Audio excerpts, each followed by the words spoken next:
Players, Tennessee House Speaker Cameron Sexton might as well just go ahead and resign because it's getting worse and worse for the Tennessee State House Republicans by the day. So yesterday, a group of Democrats got together and wrote the Justice Department asking them to investigate the expulsions of Justin Jones and Justin Pearson. Now there's some leaked audio of the Tennessee House Republican Caucus meeting where they were infighting about the Tennessee Three. They were upset with Representative Barrett because he did not vote to expel. He was the only one that didn't vote to expel Representative Gloria Johnson. Before the expulsion hearing, they had already worked it out that all of them were going to vote to expel all three of them, and now they're upset because Barrett didn't do what he said he was going to do. They're upset because the two black members was expelled, and that makes them seem racist, and they're not racist. They don't want to see Representative Jones back in the House chamber. Please forgive me if my comments do not come across as Christ-like. I think now,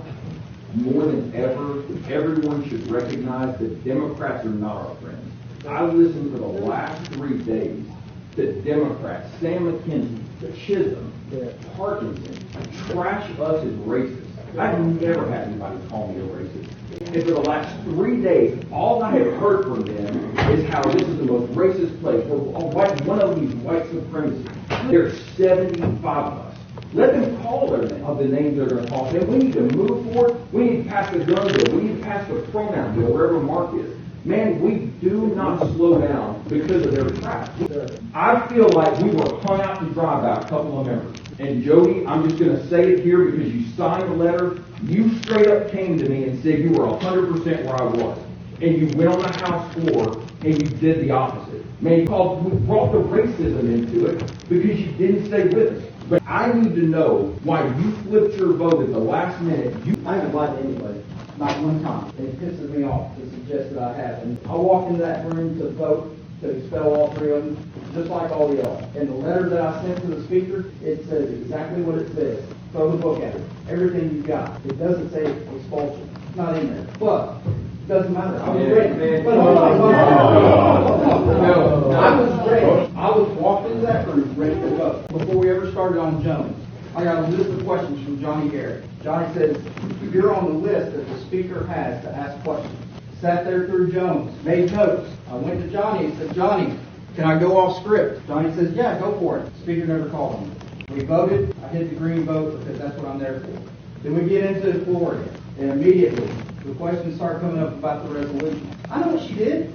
I know what she did broke the rules. And I know that she deserves to be expelled. We got to do it right.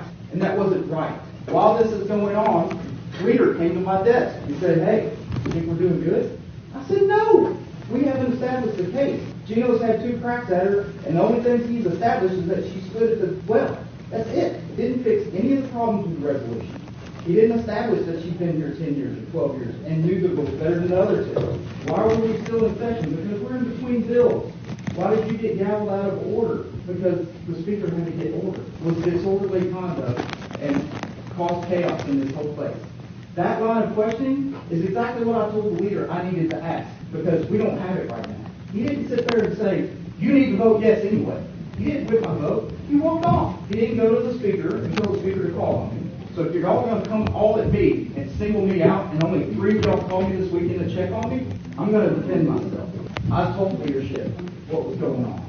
I told them I had problems. I had questions. I had a plan to fix it. When the question got called, I went to Johnny. I said, Johnny, do we have the votes? He said, well, nobody else changes their vote. We should be fine. Why are you not going to vote yes? And I explained it. And I went back to my desk. And I sat there and had my internal debate on what to do. Then the bell rings. I'm concerned that I'm going to vote yes on a resolution that I know is wrong. We didn't establish that she did all that other stuff.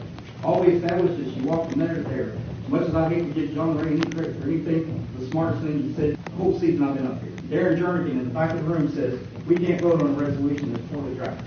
And he's right.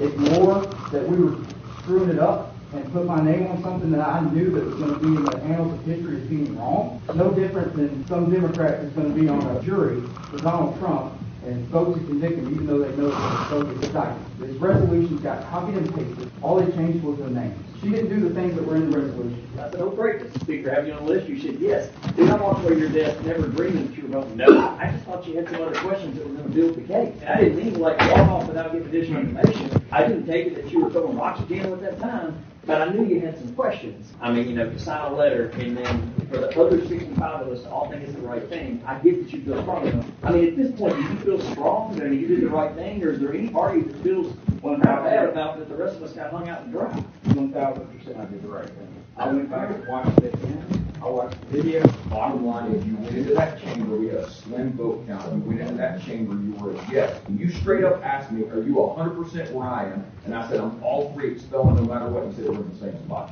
It hung us out to dry. One vote.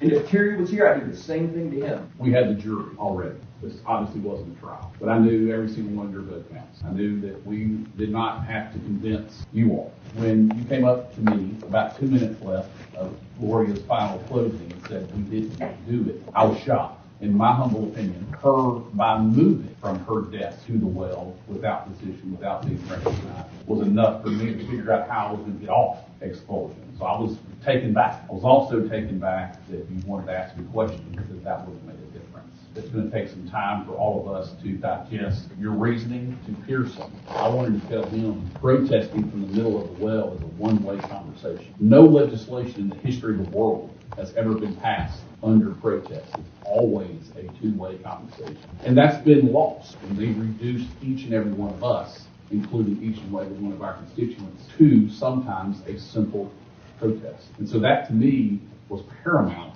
of what all three of them did by virtue of that simple walk from Gloria's desk to the middle of the well without that permission, really regardless of what the resolutions did say. I think we do understand how important we all are when a hot vote is like it was and then you change. Surprise is it's a difficult thing to deal with. There's going to have to be, I think, some time before there's probably some trust reestablished. If I would have known that I had to convince you all, I think Gino, I think Farmer, I think others that we thought about that process would have been handled a whole lot differently. That's where the element of surprise has got to be removed. Because that to us surprised me. That all of a sudden we had to convince the members after we had asked them so much where they were on this. I've taken positions up here against leadership. If you believe Gloria's resolution was wrong, you have the right to file an amendment and go talk to leadership. I think the problem I'm having is if we don't stick together, if you don't believe we're at war for our republic, with all love and respect to you, you need a different job. The left wants Tennessee so bad because if they get us, the Southeast falls, and it's game over for the republic. This is not a neighborhood social gathering. We are fighting for the republic of our country right now. And the world is staring at us. Are we going to stand our ground? I've gotten multiple phone calls from other representatives going, we sure hope you guys stand up. Because maybe you'll give us the courage to stand up and push back against what's going to destroy our republic. You should have told leadership ahead of time if you had a doubt. By God, when you change your mind, you should have been screaming in the speaker's ear going, I'm a no vote, sir. How does that affect your vote? If Brian Terry was standing here, I would be telling Brian Terry, you should have went to the speaker and said, I'm changing my vote. And if it put us at 65, somebody would have taken you behind the dais and explained to you why this is an important vote. It would have given us the opportunity to not throw the rest of us under the bus. I've been called a racist, a misogynist, a white supremacist more in the last 2 months of my life than I had my entire life. By golly, I'm biting my tongue. But I'm telling you, Mr. Speaker, with all due respect, these days are very thin right now. And I'm going to have to swallow this to see Mr. Jones back up here walking these hallowed halls that the greats of Tennessee stood in and watch them disrespect this state that I chose to move to. And by golly, it's got to stop. I'm sorry for getting angry here. My father was D-Day +4, and he fought for this freaking country, and many of his friends died. You got to do what's right. Even if you think it might be wrong, you got to do what's right. And you got to protect this freaking republic here in Tennessee, or you know what? Let's all go to hell home. I'm getting freaking gray hair sitting here listening to this bullshit. I'm sorry, I apologize. I'm getting sick of this. Do the right thing for the people of Tennessee, and we'll come out smelling like a rose. Fight for the people of Tennessee.